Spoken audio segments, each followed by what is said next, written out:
Units. Not all created equal.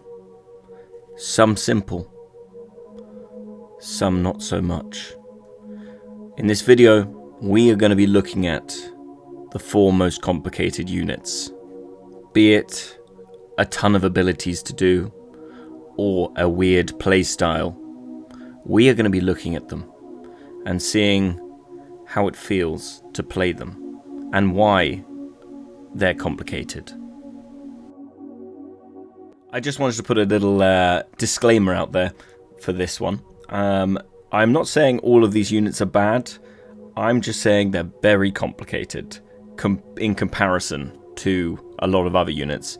So keep that in mind when watching this, and it is all basically just a bit of fun. So yeah, hope you enjoy. Number 4. Veggies. Veggies have had an interesting history. Lots of buttons, kind of a strange playstyle. So let's take a look. So the first thing that I find weird about these is you have to put them into combat with their shields up, and they have to take damage first to build up their axe skill like you're seeing here. This is fine, but they end up taking damage while they do it. Granted, they do a lot of damage once you click the button, but we're losing a lot of the unit already from this. And the sheer amount of buttons that you have to click spam that seems unnecessary kind of distracts you from playing your hero and helping them out. That, not for all players, I just find it very very irritating to go from 2 to then 1, 1, 1, 1, 1, then have to sit them down and wait for them to build their axe up again.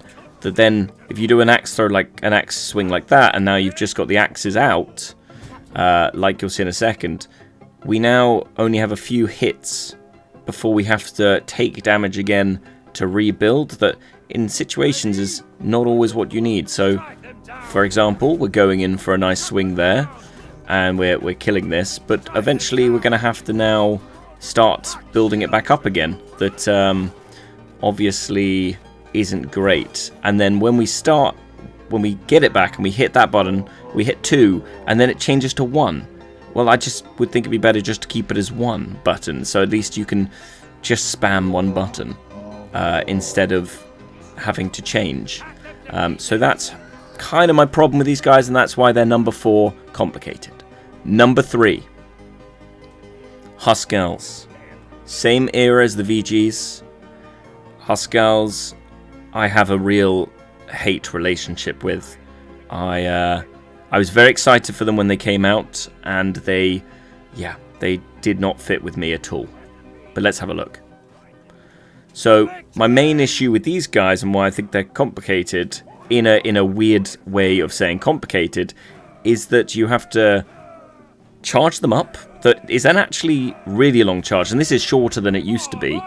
And then you have to put them in, and then they do some good damage. They go in, they do it, but then you're waiting for the next one to go off, and now you can hit it again and do a little bit less damage, but still good damage.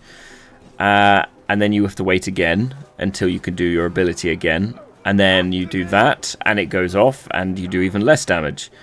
But the issue that I have is a lot of this is with AI troops. It doesn't always work out this way. Once you're through that first and second hit, then it's you kind of be wanting to get them out of there, or get a new charge going, and it doesn't always work out how they should feel. Personally, I think you should be able to charge them up and then just move them around. Secondly, their AI is awful, as you can see here. It just runs into walls. That again is not a complicated problem. It's just makes them even more weird to play, because half of them run off in random directions. But it's just when you get caught out, or when you run out of your charge thing and you have to charge them back up, and how long it takes, it's just not ideal. Personally, I'd like it if you fully charged, you can roam with them until you wanted to use it. Then this unit would make so much more sense. It's the fact that you charge it up and then you have to get involved in combat in that set time. That timing doesn't always work out. But that's why these guys I'm calling complicated, because their timing is probably the hardest one to get right. So that is why the Haskells are on this list. Number 2. Claymores. Claymores, I wish they were how I wanted them to be, how the fantasies should be, but it's just not. The idea of having a big, long sword is so cool, but I never feel like it hits with these. I feel like at the moment they're discount Mushas. And so the problem is, first off, you have a charge ability, and you would think you could just charge that straight down there and hit them. No, you don't want to do that. You save the charge for later. So you want to walk these guys up and click their Go Mad mode 3. Then you click 2, that lets them swing loads of damage, really, really lovely damage. And then you've got charge left over, and you should really be on the enemy and charging straight away while you've got 3 active. My issue with these guys is very similar to the Haskells. We now go into some sort of sleepy mode, right? Sleepy mode, that means they take in loads of damage. They're really slow. They don't do any damage at all. And they become useless. After 15 seconds, it feels kind of brutal, considering Mushas are a thing. So we're going in again, we click 3, massive damage, really nice, big swings. This is provided a hero doesn't knock them over. And then there you go, that's how the charge should work. You use it as basically another swing ability like 2. The next thing I have a problem with is that if you're going to give me a 15-second time before they go into sleepy mode, why the hell is it a minute cooldown on that ability if that's the only way they can do damage? So, for me, complicated because you have 15 seconds to make an impact, and then you've got to get the hell out of there or you will lose this stack.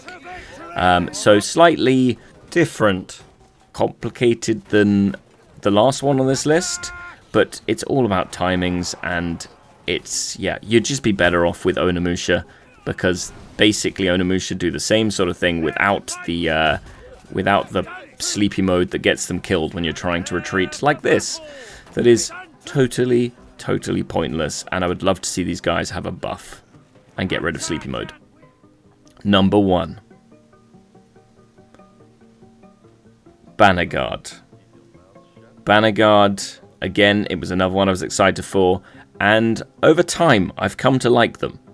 I've come to like them purely for the complication of them. And they can do really well, but you have to play them perfectly. And I feel like there is other units for around the same leadership that for an easier playstyle, you could do just as well with. So what you want to do here is you're going to want to put the banner down. You're going to grab it with your hero. And then what you're going to want to do is animation cancel. That means roll or jump or do something. Then you're going to want to Indomitable, buff them up. Then you're going to want to charge. And now I muck this up here. I click the wrong button. It's very easy to do. And I start charging myself. That is problematic in some cases sometimes. But yeah. So what you really should do is refresh their first charge with your ability while you've got the banner. Like that. And then charge them again. And then do your last charge. So you're 3 charging basically. And obviously a lot of value in that charge reset. Because you can... It goes to your teammates, so if someone's got Reapers or something like that, you're giving them another charge. That's great. So this is the real way of playing them. Banner down. Pick up banner. Cancel the animation of grabbing the banner. Click Indomitable. Charge them in. In they go. Some of them ran off the side, but that's okay. Reset their charge. Charge them again. They've charged again. Now charge yourself. That makes them charge and follow you. Interrupt all those. That's really great. And then I get locked into the run. I'm trying to cancel it, and I get killed. So, yeah.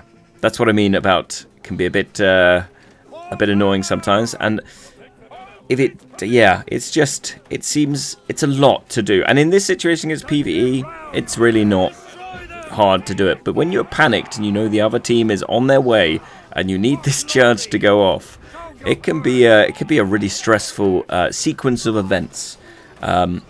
So in terms of units, this is the one I'm going to class as the most complicated. And we haven't even got into the fact that each formation with Indomitable does a different thing. So one does damage, one does a bit of both, and one does defense. So yeah, you can add that to the mix. Mainly just use the damage one, but if you want to make it more complicated, that's another way to do it. So we've gone into a charge. We've now got the banner. We're going to reset their charge that we've just done, and then we charge again. So it's a really cool unit in theory, and I really enjoy playing it. But it is complicated, especially in the heat of battle when you're really trying to figure out what you're doing or where the team's pushing. But the banner has serious power. You know, look, knocking all these Fortebraccios back. It's powerful, but it is complicated. It is indeed complicated. And we're going to go one more time just to go for the point. We're dropping the banner. We miss the banner. We go back for the banner. We put them in there. We pick the banner up. We're going to go for the animation cancel. We're going for Dominable, then the charge. We charge into the back of these gentlemen. Very nice. Reset their charge into another charge. And then into our own charge with the banner. That is great. I mean, the banner is really, really nice to use as a hero, but in the heat of battle, as I said, complicated. So that's my number one. Banner Guard, the most complicated unit in Conqueror's Blade. And that's it, ladies and gentlemen. I hope you've enjoyed this. Again, I'm going to premise this is a bit of fun. The units, if you love them, and it doesn't matter if they're complicated or not. This is just my list, so take it with a pinch of salt. Thanks for watching, guys, and I'll see you in the next one.